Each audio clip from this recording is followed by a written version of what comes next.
Hi, this is Sinderoma. You're watching Sinderoma SoulSpeak. Welcome to the channel.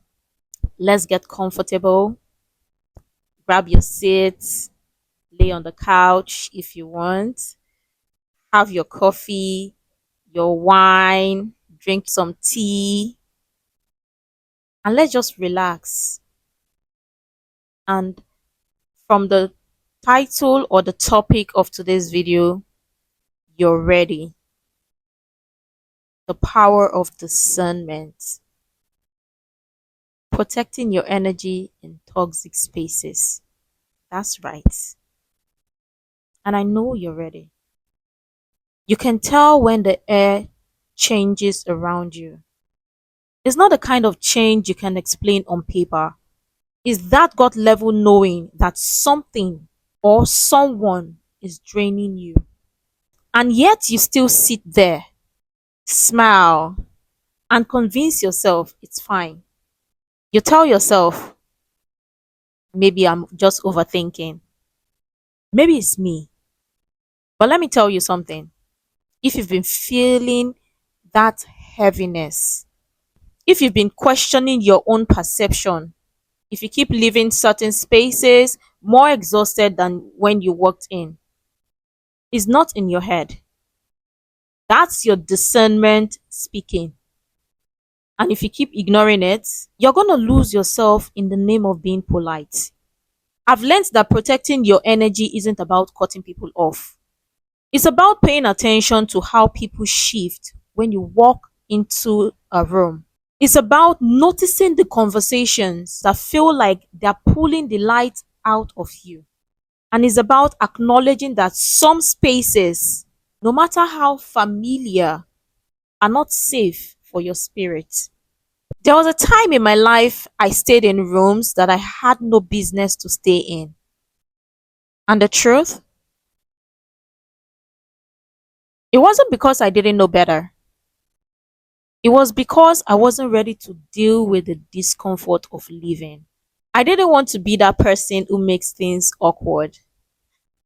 I thought being strong meant enduring. But discernment taught me sometimes strength is knowing when to exit quietly without explaining yourself to anyone. Discernment is subtle. It's not that loud warning siren. Sometimes it's small, almost invisible tug at your awareness.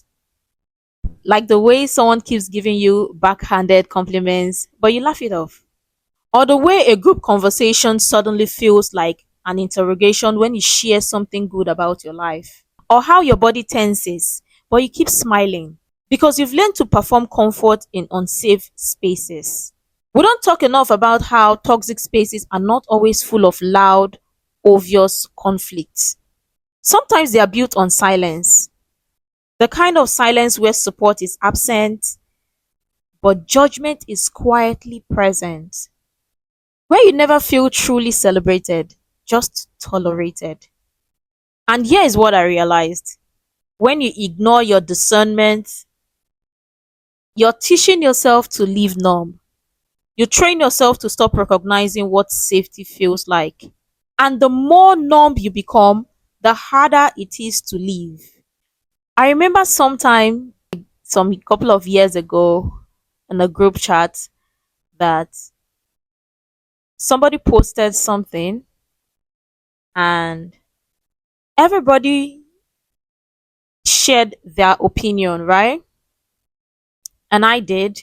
And my opinion sort of differs from what others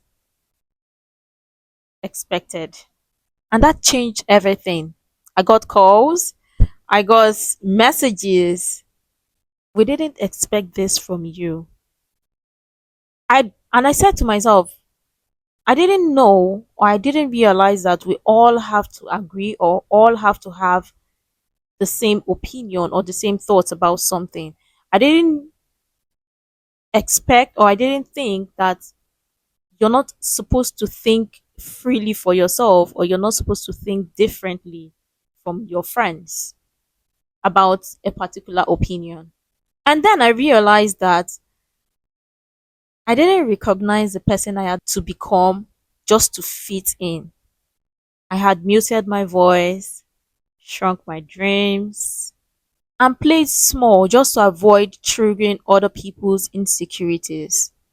That moment broke me, but it also set me free.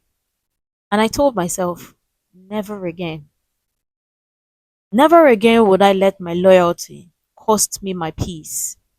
Because here is the thing, as different as we are, regardless if we're friends or we might know each other or know ourselves, we're allowed to think differently. We're allowed to have thoughts and opinion or thoughts of opinions, and we're allowed to agree to disagree. And if we disagree, we can come to a conclusion or never come to a conclusion, but it shouldn't be at the expense of you or one person trying to say their opinion matters over the others. Because when you do, that space is no longer safe. And something else to remember is, regardless, as friends, even in your friend group, you both can't always agree on a particular issue. Sometimes you can disagree. You can agree on some certain issues and also disagree on some certain issues. And that's what makes your friend group or makes your relationship unique. Because regardless of the differences, you sort of say and agree to say and respect each other's or people's stance or opinion on things without forcing your thought or your ideology or what you think to be on other people.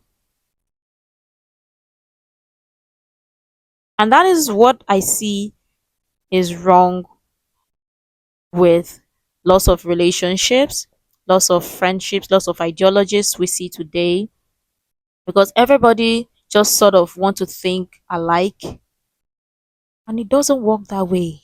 Life is not about that.